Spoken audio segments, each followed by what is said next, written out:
Le ministre, honorables collègues, Monsieur le ministre des Finances, j'ai lu la loi de finances rectificative.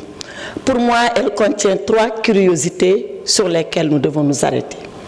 La première curiosité, c'est que de mon point de vue, cette loi viole l'orthodoxie financière. Elle viole l'orthodoxie financière parce que le principe est que la loi de finances rectificative corrige la loi de finances initiale. Or, et vous l'avez expliqué dans l'exposé des motifs, il est arrivé des dépenses auxquelles vous devez faire face. Les inondations en font partie, les élections en font partie, la restructuration du gouvernement en font partie. Comment se fait-il que vous ayez déjà consommé tous ces crédits pour venir nous demander de voter la loi? Il fallait d'abord voter la loi avant de les consommer les crédits, mais les élections sont derrière nous. Vous nous demandez de vous octroyer des crédits de 20 milliards que vous avez déjà dépensés pour les élections. Première violation de l'orthodoxie financière. Parce que c'est comme si un enfant venait prendre 10 000 francs de la poche de son papa, aller les dépenser entièrement et revenir dire à son père « j'ai besoin que vous me prêtez 10 000 francs » alors qu'il les a déjà pris. Voilà la première violation. Deuxième violation de l'orthodoxie financière.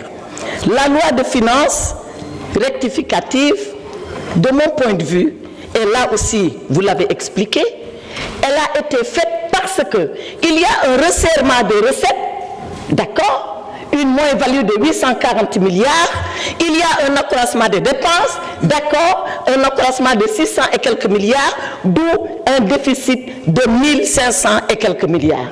Mais alors, monsieur le ministre, si nous devons resserrer les recettes, nous devons aussi resserrer les dépenses. Or, qu'est-ce que vous faites?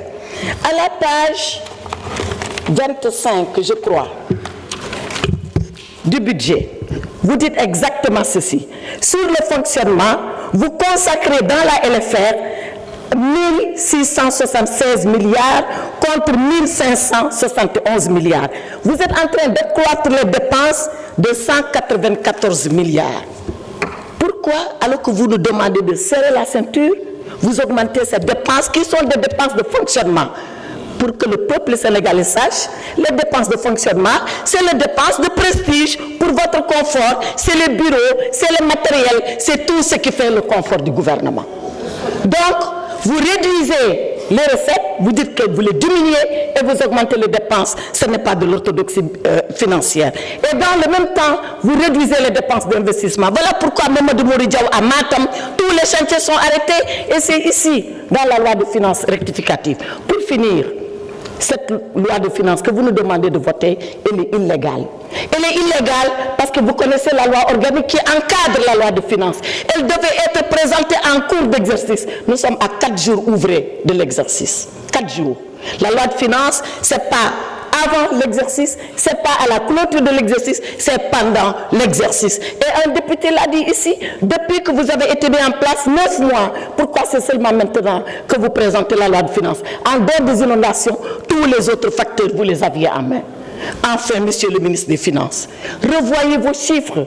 Vous nous dites dans le cadrage budgétaire que le déficit, il sera à 3% 2027 pour être dans les critères de convergence de l'UEMOA. Dans le projet que j'ai là, dans le projet Sénégal 2050, il est dit que ce déficit sera à 3% dès l'année prochaine.